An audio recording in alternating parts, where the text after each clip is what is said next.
G'day, and welcome to Tartarian Truthers with your host, Casey and JoJo. Woohoo! We are back. Can you believe it? We are back. It has been a minute, but we are back after this short break. We both had a lot going on and kind of needed to take this hiatus just to reassess our priorities. Yes, it's been a while actually, Jojo. I didn't realize quite how long it was until I looked at our last video up on YouTube. But yeah, I have had a lot going on as well, and I'm truly grateful for the time that we've both had, away from the arena. We've had some time to regroup and kind of change our focus a bit because I think a lot of people don't realize how much work and energy it takes to get out a weekly episode. Um, and yeah, we were kind of just getting a bit burnt out, I think, towards the end. So, Hmm. we need a bit of balance. So we are going to continue doing our videos, but we're not going to do a weekly one anymore. We're just going to do them when we want to do them Hmm. and, just have fun with it again. That's right. So it's been pretty full on, and it did eat up a lot of our time, and we don't Hmm. want to put any more pressure. Let's No, just let's just make it fun again. that's right. No more pressure. Mm-mm. But before we start this episode, we really do have to take a moment to thank our awesome supporters too, who have been continuing to support us. I just love that little photo there on the side, two of you and your family, Jojo. Anyway, we've still had these people, these amazing people, continuing to support us while we've been on our break, sharing our videos, buying our merch. Oh, there's my lovely daughter there in her G'day G'day Tartarian Truthers hoodie. Love you, girl. So thank you to everyone for your purchases and for sharing our content. We really appreciate the support. And if you are interested in buying some of our merch, please check out our merch store, which is in the description below. Mm, I love that we have our family supporting us and our extended family, all of our friends Yeah. out there that do watch our show. So thank you. It really does help with the production of these. So Mhm. All right. So today is episode 34.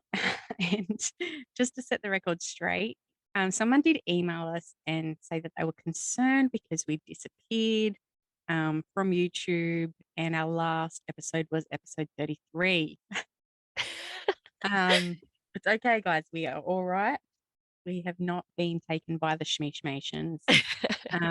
We are not controlled opposition. All those rumors, all that. But Casey, I can still see why that number was a bit unsettling for our viewers. Exactly. Exactly. I swear it's okay. We're all Yeah, okay. I can attest though, Casey, we had no idea what episode we were on when we took our break. So sorry, folks, but we're back. That's right. We're back with our episode where we're looking at Australia and its affiliation with Antarctica, Jojo. And why is that? So, Casey, it all started with this picture that I picked up from Vinnie's a few weeks ago, depicting one of the Australasian Antarctic expeditions. This image here, taken by Frank Hurley, an Australian photographer and adventurer, capturing the raising of the flag at Cape Denison after erecting Mawson's hut on the 25th of February in 1912. What a find, Jojo. Seriously, when you sent me the photo of this the day you bought it, it blew me out. Like, I never find cool shit like this at all shops. I know, right? And it was only like $3, so I had That, to get it. yeah, you can find the best stuff at op shops, eh? You do. You do. So this image really stirred something in me, and I started to do a little bit of digging. And of course, I found out some interesting stuff and decided to share it with one of our friends, Darcy, who will join us at the end of this video actually to share his perspectives. But he actually motivated me to get this information out together for all of you. Oh, thanks, Darcy. We really needed a kick up the butt to get us moving again. So thank you, mate. All right. So, Jojo, we already know a little bit on the Antarctic Treaty, which we'll elaborate on a bit more, but did you know that Australia claims 40% of the Antarctic territory? I actually didn't. And it appears that there are only a handful of nations that have staked their claim on Antarctica. But it does make me wonder why such a young nation like Australia or even New Zealand would need to lay a claim to the southernmost uninhabitable land. And you'll notice on this diagram that there's a big chunk said to be unclaimed. Yeah, that's interesting. And who do you think was the first nation to ever make claims on Antarctica? The first country to ever make claims on Antarctic land was the UK. This move didn't please other nations that responded by making their own territorial claims. Yep, it was the UK. Of course, it was them. They are known for sticking their flag where they don't belong, Oh, I aren't know, they? right? Like, we shouldn't laugh because literally these Mhm, guys are what? Responsible for colonialism, basically. Yeah. mhm. Mm. So here you can see the actual breakdown of nations that have claims on the continent of Antarctica. And it didn't take long before the Antarctic Treaty came into play. And since entering into force on the 23rd of June, 1961, the treaty has been recognized as one of the most successful international agreements of all time. The Antarctic Treaty was signed in Washington on the 1st of December in 1959 by the 12 nations that had been active during the International Geophysical Year. So when we started, discussing this episode, Jojo, I had no idea what the International Geophysical Year was all about. So should we kind of explain that a little bit to our viewers? Yeah, I think we do. The 1957 to 1958 International Geophysical Year, otherwise known as the IGY, which ran from July 1st, 1957 to December 31st, 1958. So that it's not a calendar year, right? So that's what, about 18 months. Yeah, it's about 18 months. Right. Yeah. It was an international effort to coordinate the collection of geophysical data from around the world. It marked the beginning of a new era of scientific discovery at a time when many innovative technologies were appearing. Okay, yeah. So stamps were created to commemorate the year. UNESCO's September 1957 edition featured the International Geophysical Year, and the US to launch Earth satellite 200 to 300 miles into outer space. So the space race started around this time. Now, we all kind of have a bit of an idea that space is a Masonic Jesuit illusion. Mhm. Say that, but ever wonder why we don't ever see satellites traverse the moon, considering there are meant to be close to 5,000 of them orbiting the Earth's atmosphere? You'd think we'd be able to see them, huh? Anyway, let's take a quick look at their logo. So here we've got the globe, of course, and what appears to be Saturn, at least one of Saturn's rings. Mm, interesting. And what's that little ball on the Saturn ring, too? I wonder what Mhm. that's representational of. Mm, I wonder. So, what we found interesting was this letter from the White House in 1955 that is already anticipating the International Geophysical Year, stating that this program will, for the first time in history, enable scientists throughout the world to make sustained observations in the regions beyond the Earth's atmosphere. This time was known as the shaping of the space age. Hmm. I wonder why. All these men meeting behind closed doors, making decisions on some of the most significant scientific discoveries of the time. I mean, this was the beginning of the space race, which was closely followed by NASA, that was first introduced in 1958. I mean, look at these guys all in their suits, and it's all men as well. Mhm. What are all these important documents on the table in front of them? What are they signing, and why do they have to have that globe on the table? I don't know, it all just seems very odd to me. I You know what I mean? And agree. then you've got the introduction of all of those things that you just mentioned, JoJo. It's Yeah, just the beginning of the indoctrination. I think so.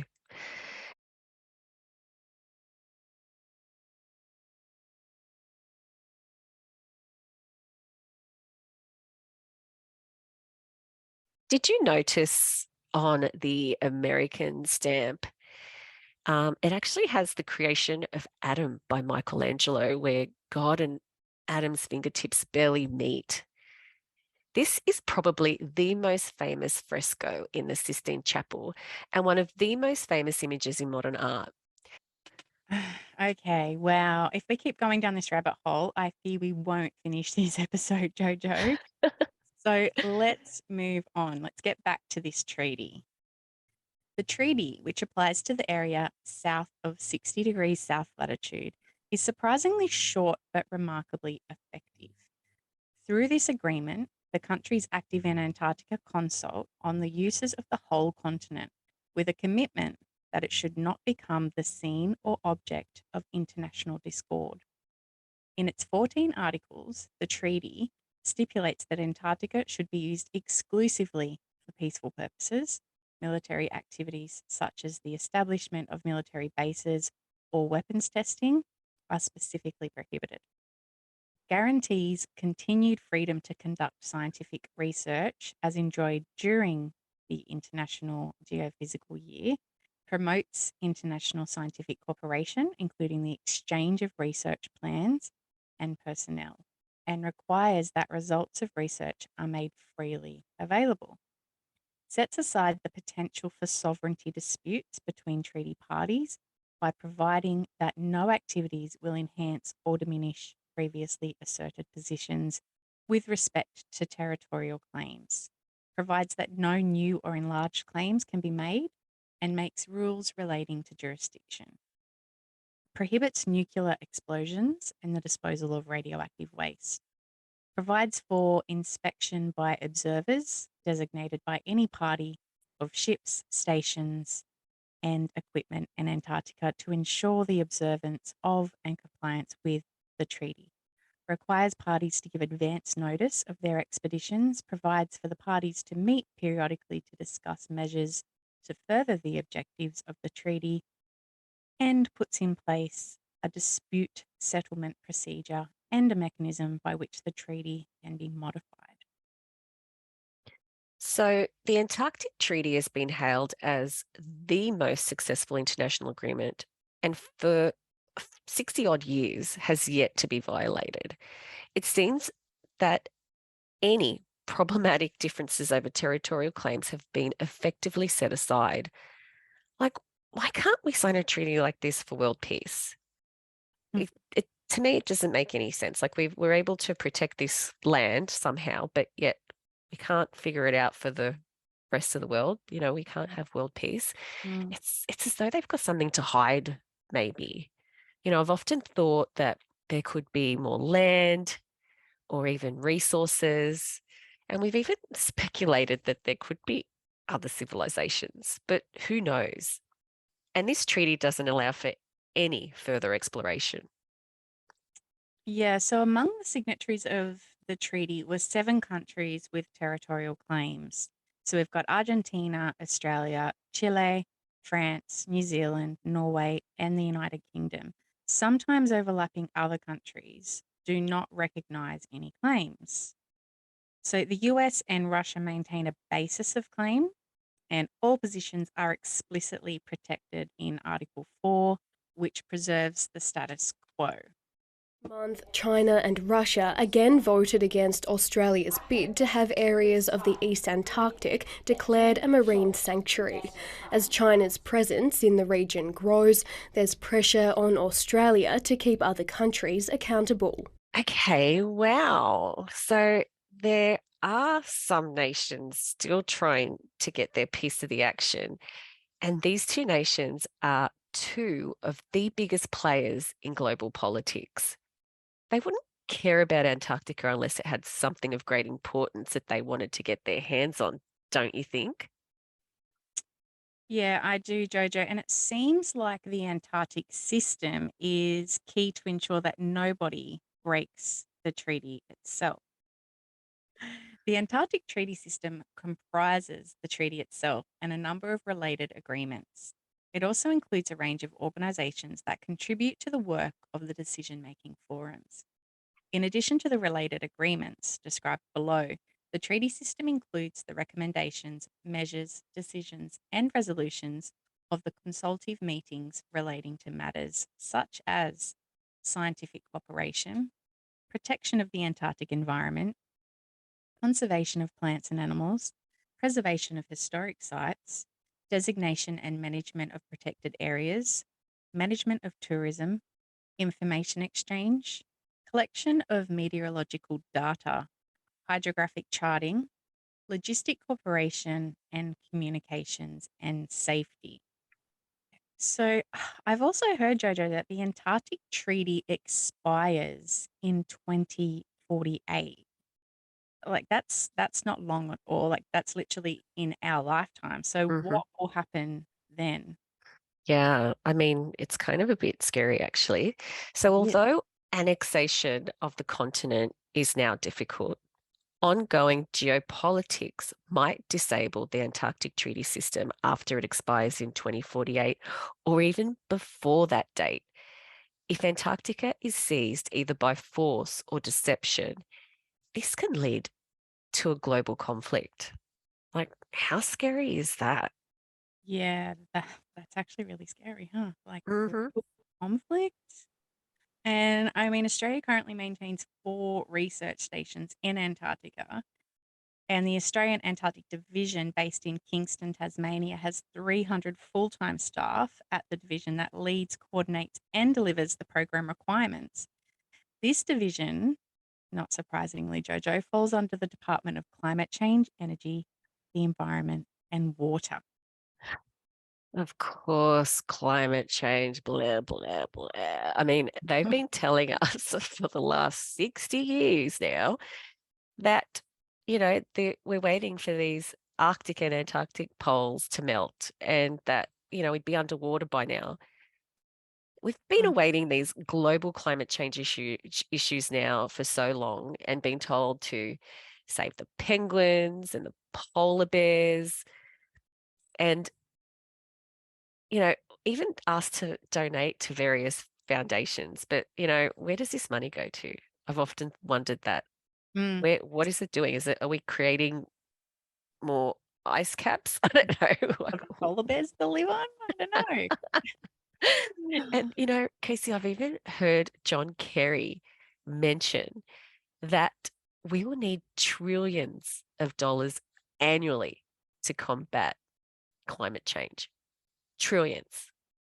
That's absurd. It's crazy. Mm. But I digress. Help! Help! Our patient is dying! Our patient is dying! The planet Earth is dying! Help! Help! Our patient is losing blood! Planet Earth is losing fossil fuels! Help! 911! Code red for humanity! What is the climate crisis? A health crisis! What is the therapy? Climate justice! Help! Help! Our patient is dying! Oh dear. Mhm. So, Casey, you mentioned that Australia has a number of research stations in and around Antarctica. Where exactly are they? Okay, so Australia established its first station in December 1947 at sub-Antarctic Heard Island. The station at Macquarie Island was established a few months later in March 1948.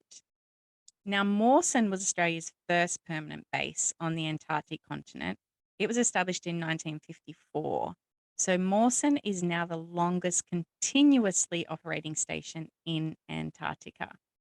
Davis was established in 1957 and it was set up to conduct scientific activities during the International Geophysical Year. In 1959, Australia took over Wilkes, So Wilkie Station had been built by the United States for the International Geophysical Year, but that station quickly deteriorated from the buildup of snow and ice. So plans were made to build a replacement station known as Repstat. So Wilkie's closed and Repstat opened in 1969, but it was replaced by present-day Casey in 1988. Got your own station, Casey. Let's go. I wish. Can you imagine, JoJo? We would have unlimited access to Antarctica. How cool would that be? That would be epic. Absolutely epic. All right, so let's take a closer look at my Vinnie's find. Like we mentioned earlier, this picture was taken by Frank Hurley in 1912, and it reads, commemorating the centenary of the Australasian Antarctic expedition from 1911 to 14, raising the flag at Cape Denison after erecting Mawson's hut. Now, does that mean we've had some form of Antarctic exploration for 100 years prior to 1911 if they are commemorating the centenary, or am I misinterpreting this? Yeah, I know. I was confused by that too, JoJo. I don't know. But if it is, I mean, that might explain why we have 40% of the Antarctic territory claimed. But I can't imagine that Australia in the early 1800s, when it was barely even a nation, had the ability to explore anywhere south of Tasmania. The British were still sending convicts over here during that time period. So who would be planning or coordinating Antarctic exhibitions and exploration? But look at this. So remember when we said that the UK were the first to make claims on Antarctica? Well, it started in 1841, where the claim was made by the United Kingdom, which was subsequently expanded and eventually transferred to Australia in 1933. Ah, okay. So that explains why we do have so much of that Antarctic territory claimed. Is a simple land transfer. And it makes sense though. We are the closest to those lands. And, we can safely say that they would want to utilize probably our military to protect the borders. But you know what's funny, Casey?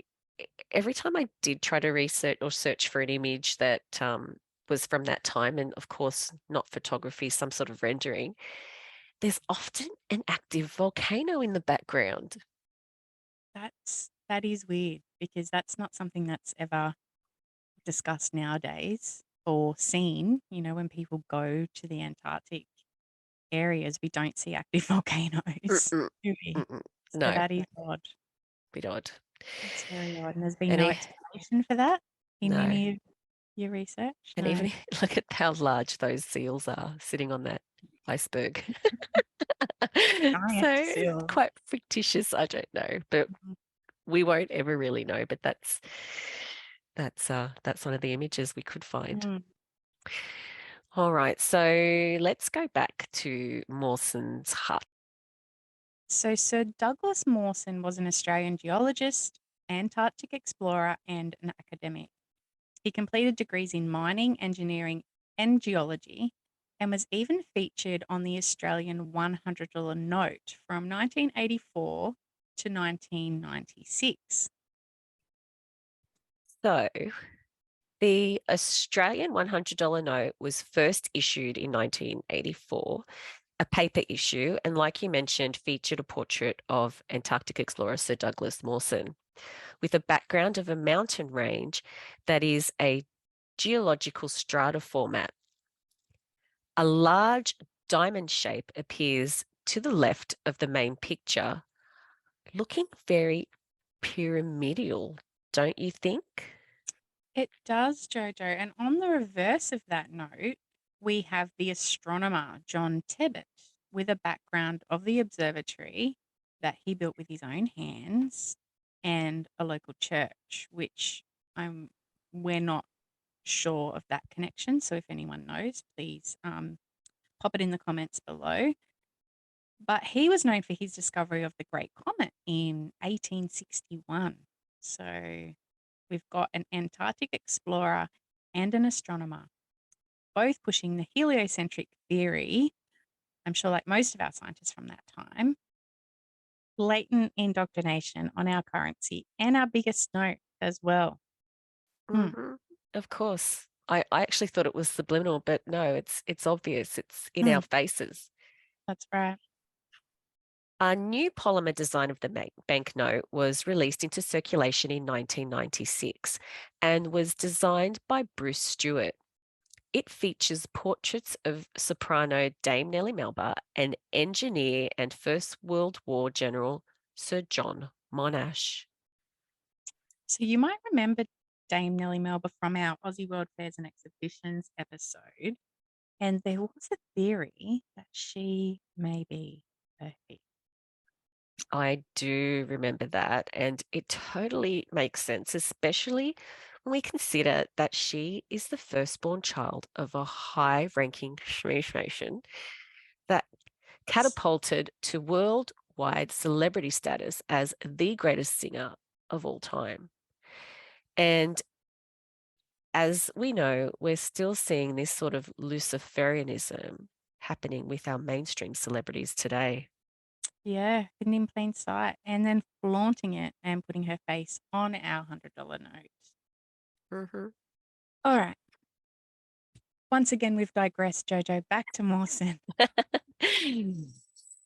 From 1911 to 1914, Mawson led the Australasian Antarctic expedition, and from 1929 to 1931, directed the combined British, Australian, and New Zealand Antarctic expedition. His explorations enabled Australia to claim some 2.5 million square miles, or nearly 6.5 million square kilometers, of the Antarctic continent. Wow, that is a lot of land, Jojo. Mm-hmm. So Mawson's exploration endeavours did contribute to our claims, but I have a sneaking suspicion that the Brits had a lot more influence than what we originally thought with their explorations starting way back in the 1840s. Okay, are you ready for this, Jojo? Mm-hmm. Because guess which club Mawson belonged to? Old mate Sir Douglas Mawson was a Shmishmation. And lo and behold, he even has a lodge named after him in South Australia. Well, will you take a look at that? Of course, he's in the club. They all are. And there's even this article we found titled Shmishmations in Antarctica.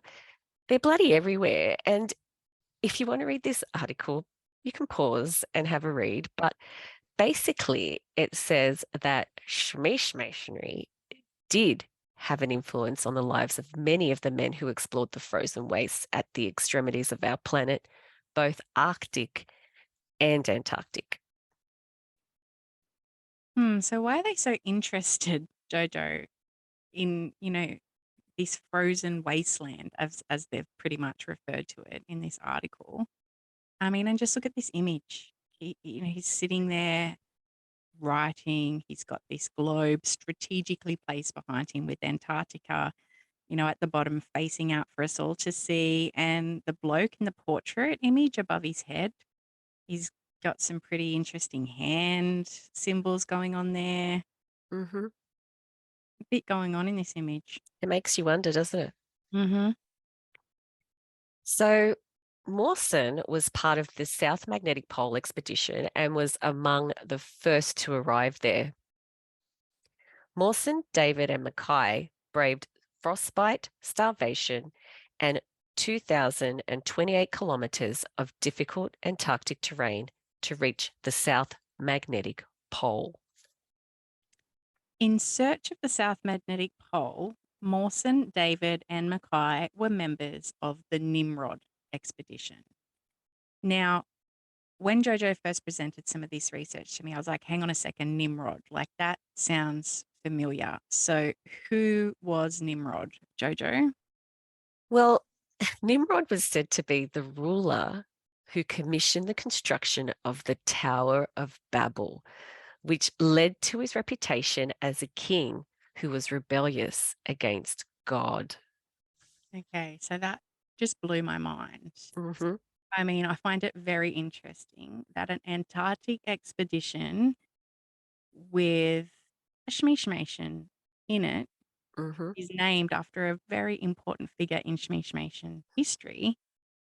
I mean, like, we don't have time to delve further into this connection today, but please feel free to look into it further if it's of interest to you. But this just really popped out as quite an odd name for an Antarctic expedition I to agree. us, the Nimrod expedition. Anyway, carry on. While Shackleton and his team attempted to reach the geographic South Pole, the southernmost point on Earth, Mawson, David, and Macquarie headed northwest using a special type of compass called a dip compass. Their goal was to determine the location of the South Magnetic Pole. The North and South Magnetic Poles are the points that a compass needle points toward rather than true north or south. It is very close to true north or south, but is determined by the Earth's magnetic field rather than geographic location. According to our scientists, the South Magnetic Pole does shift. So, mapping magnetism in Antarctica was important for understanding Earth and its geology. Unlike the geographic South Pole, the magnetic South Pole is not a fixed point. It wanders over the surface of the Earth as the magnetic field surrounding our planet fluctuates. Even on a daily basis, the magnetic South Pole moves, says Antarctic adventurer Tim Jarvis. To get within a couple of kilometres of the magnetic South Pole, even today with modern instrumentation, is deemed to be about as close as one can get to reaching it. Interesting, right? The elusive shifting magnetic pole. Same goes for Earth's magnetic north pole. It also shifts. I know, it's like they are looking for a needle in a haystack, really, It's right? like they're Like looking for it something just that's keeps not moving. there. Yeah, Hmm. it's very odd. So, if you're not already following Level Playing Palm on Instagram, please do. She has a knack for really looking at different aspects of the world we live in. From north, south is out in every direction. It is essential to make this important correlation. South isn't under or at the bottom of a ball. It is just out and away from north. That is all. Wow, that's very interesting and quite a talent that she has there. I like it. Mm-hmm. All right. So after that expedition of locating the shifting south magnetic pole, Mawson led the Australasian Antarctic expedition in 1911, which started its journey from Adderley Land in Commonwealth Bay, which has been claimed by the French. So the coast of Adderley Land was discovered in January 1840 by the French explorer Jules Dumont d'Urville, who named it after his wife Adele. So this is the basis of the French claim to this Antarctic land. So similar time frame to the Brits, early 1840s. Mm-hmm. And take a look at these images, Casey. Like, what is happening here? I know it's pretty cool though, JoJo. I feel like I've stepped into the pages of a fantasy novel.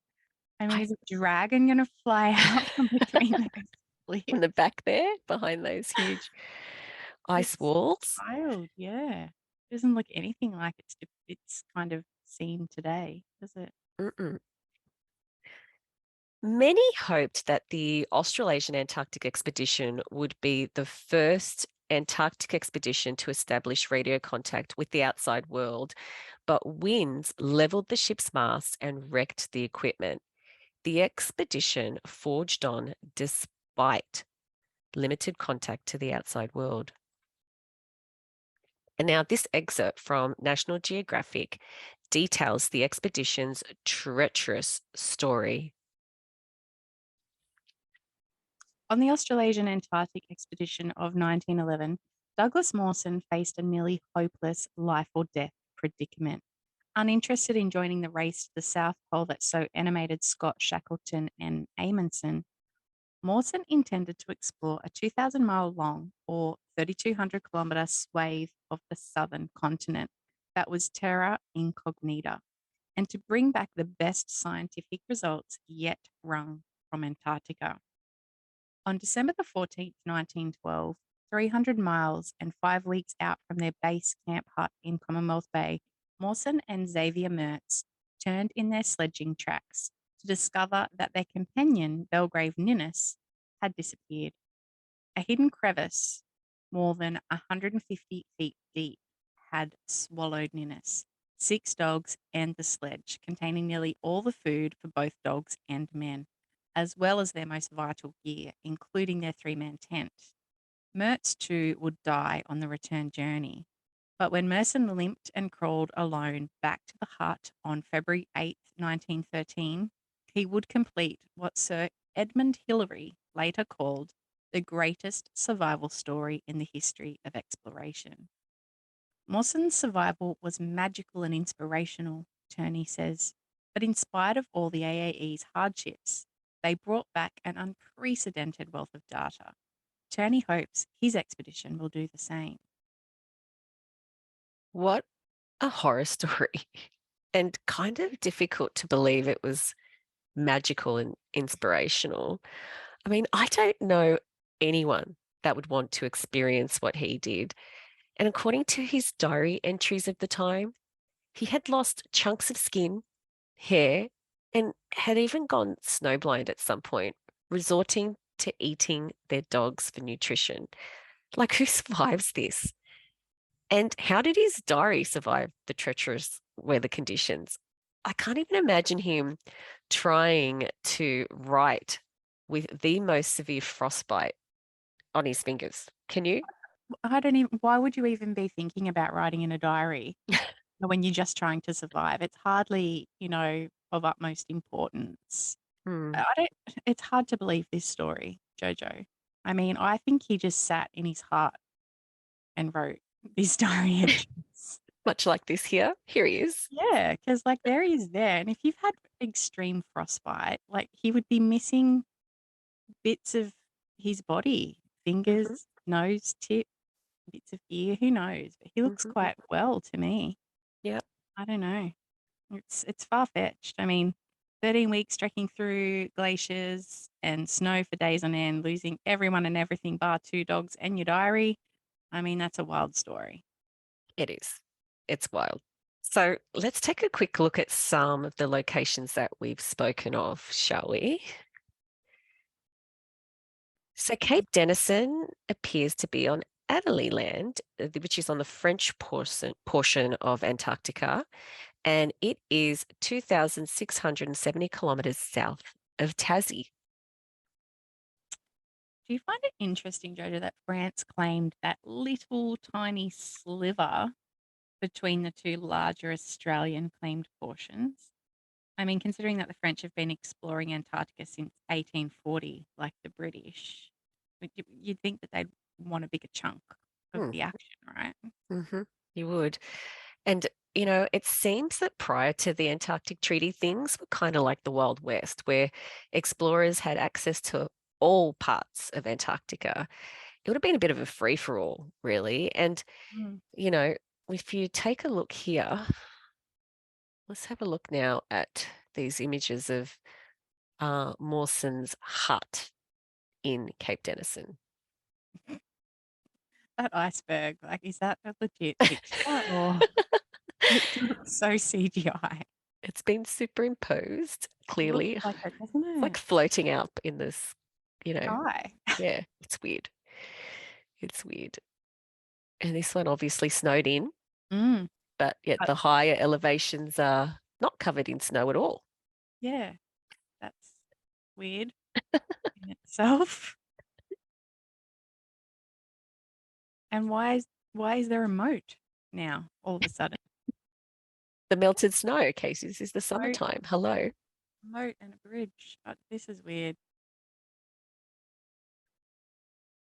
Different angle. No moat this time. Just a shit ton of rocks. Excuse me. Is this the same hut? I don't even know. In this image. Yep. Strategically placed penguins. Some penguins in there. And look at this. I feel like I'm swearing a lot, but that's a shit tip. It's a mess. You need a bit of organisation if you're going to be bloody running a base in the Antarctica. Let's take a look inside. It's skilled. It's not just made, you know, by people who don't know what they're doing. Like No. it's a very well built hut for Mhm. its time. When was it? 1911 1911, yeah. or Right. 12, around that time. Yeah. Mm. And Casey, there's even a replica museum of Mawson's hut in Hobart, in Tasmania. Yeah, wow. I did not know about this. So I'm going to add it to my list of things to do when I'm in Tassie next month. It's a must. Yeah, You must go and check it out for us Yeah. and give us a little update. I will, for sure. Now, this next image here is of Mawson at Caroline Cove on Macquarie Island. And Oh, I had and once actually, again, sorry, I'm interrupting, but there's some strategically placed penguins again in this. I didn't even notice them there. Jeez. Look at Okay. him snowing in this one too, but the penguins are still there. Penguins. And, I've actually never heard of Macquarie Island until we started researching Antarctica. And it's a really great location just southwest of New Zealand. And look at this one. Look how beautiful it is. Wow, that's stunning. What is that that white ball thing in the center of big- the island? Like a big golf ball looking thing. Well, Yeah. I did look into it and I know that these are usually found on military installations and they're typically used for ballistic missile defense. What? Mm. So why is it there? What do they need ballistic missile defense on a Antarctic island? Like that's odd in itself, right? hmm But, military. Yeah. Oh, I don't know. From what we've just looked at though, JoJo, I guess we can conclude that those expeditions that those explorers did in those early days were not really very successful. I mean, they were trying to locate the elusive magnetic South Pole and later the disastrous Australasian expedition. But I wonder if this is just a story spun to us to declare that Antarctica is simply unexplorable, a wasteland, as we've heard it being called, just a melting ice cap full of penguins, possibly just a deterrent discouraging us from any further investigation or exploration. So many have made the correlation of the Truman Show with Antarctica, haven't they? And I was just listening to Drew from You're Missing the Point, who's partnered with Bob from Hidden in Plain Sight. And they have a new podcast called Movie Minds, and they break it down perfectly. And here you'll see my favorite scene where, Truman here, he puts his hand up and he says that he wants to become an explorer. And the teacher responds with, "Why, you're too late, dear. There's really nothing left to explore." You know? And Yeah, I want to watch. I haven't watched this movie for so long, like since it first came out, I think, and I certainly wasn't looking at the world with the same perspective that I am now. So I think I'll have to watch it again. definitely worth a watch again with the new set of eyes that you have. Mm-hmm. It's an absolute classic. Yeah. Alrighty, so we have digressed again, as we do. As always. Many people believe that the Antarctic Treaty System is really in place to regulate international relations, but in fact prohibits people like us from entering Antarctica on our own accord. And the way it is heavily patrolled by our military makes me think they're hiding something. So check out this video, which I'm sure many of you have already seen. And I did share this video on my story earlier this year on Instagram, and someone did message me and say, look, that's not actually in the Antarctica. It was just some guys who were about to enter into where a military exercise was taking place in the ocean. So I'm not sure whether it's real or not, but regardless, let's just take a quick look. You are in a maritime exclusion area. Please report your intentions. Fishing. Who the fuck's that? We're heading to the shelf to go. just said we're out fishing, heading out fishing. No, we're just heading out fishing. Well, it's still pretty full on anyway, don't you think, if they are encroaching on some sort of military exercise? But, Yeah, I wonder what would really happen if we tried to go there. exactly. know? Like, has anyone actually tried on their own to go there? Do they actually have security? Mm. You know what I mean? When people are allowed to go, the people with the permits, do they have to get checked? Is there a checkpoint into Antarctica? Do they have to show their papers? You know what I mean? Passports, yeah. Yeah, like I don't know. It's so mysterious, really, when you actually start to think a little bit more deeply about it. hmm Now, when we were discussing this episode, I also brought up something that I remembered from, it was probably in the early 90s. So I would have been about like 14, 15. So do you remember the commercials that promoted day flights to Antarctica? I didn't, but when we started to search for them, they did come Yeah. to mind. I did remember some of them. I think we were trying to remember which airline it was. It could have been Qantas or Ansett at the time, but Mm. either way, yeah, I do recall those commercials, and they were just day flights. Yeah, and you didn't actually get out of the plane. Like people would just fly over Antarctica and take photos out of their little tiny windows. Like I just remember even as a kid just watching those and thinking, why would you pay all that money to just go and look out the window at some ice? They're still doing it today. You can still do it today. It's like a 12-hour round trip. You don't actually get off the plane. I bet it will cost a mint to go, though. That's so weird. It seems like such an odd thing to want to do. I'd be happy to go if I could get off the plane, and actually do something when you got there, but to just fly around. But you're not free to explore on your own. You can only go to those certain, designated sites. That's We're right. very, very, very limited to what we can see. And, like you said, we can book these expensive day flights, or we can take cruise liners from specific location, which is like Argentina or New Zealand, to a specific destination. And from what I've heard, they're all controlled by the same tour companies, these cruise Yeah. liners. So Yeah, funny that, JoJo. Mhm. So I've also heard through Darcy, who we mentioned earlier, that interest in Antarctica may have stemmed way back when with Captain Cook. I mean Cook. In the 1700s, when he happened upon Australia. And our mate Darcy speculates that this theory could in fact be true.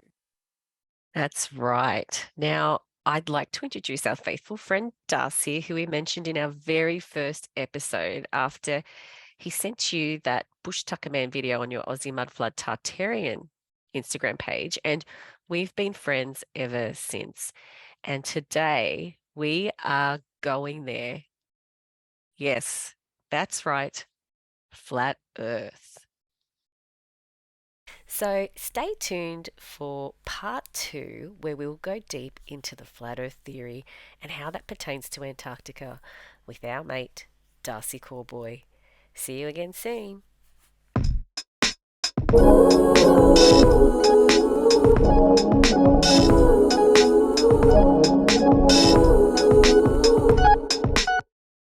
Are you good to go? Yep, I'm ready. Let's take a... Yeah, sorry. No, that's you. Index finger ready to strike a... For fuck's sake. Sorry, Casey. I did it so well in the fucking rehearsal. Give me a second. It sounded like you're about to say strike a pose. I totally was going to say strike a pose because that's what came to mind. So the Antarctic Treaty System compromises the treaty itself and a number of related agreements. Comprises. What did I say? Compromises. Compromise. I'm going to read the whole thing again because I fucked it up. Let me start from the beginning. Come on.